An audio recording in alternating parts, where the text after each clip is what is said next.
Hello বন্ধুরা, সবাই কেমন আছো? আশা করি সবাই খুব ভালো আছো। চলো তোমাদের সাথে শেয়ার করে নিই একটা বিশেষ দিনের কিছু বিশেষ মুহূর্ত। দিনটা ছিল 27শে জুলাই, রবিবার, আমার মেয়ে বৈভবীর অন্নপ্রাশনের দিন।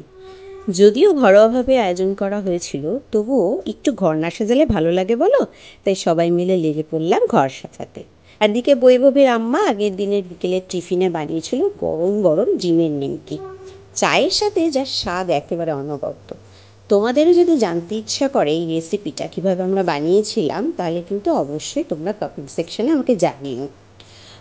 মেয়ের অন্নপ্রাশন আর মা সাজবে না তাই কি হয় বলো?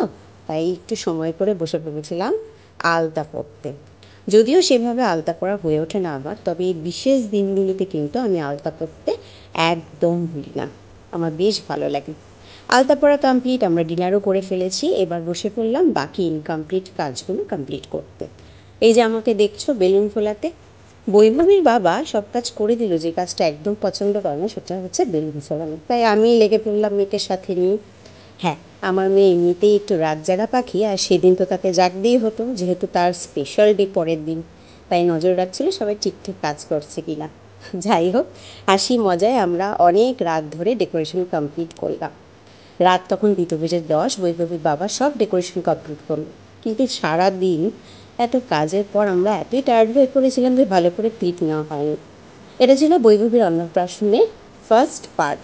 তোমাদের যদি ভালো লেগে থাকে তাহলে অবশ্যই আমাকে জানিও, চ্যানেলটাকে সাবস্ক্রাইব করে দিও। বাই।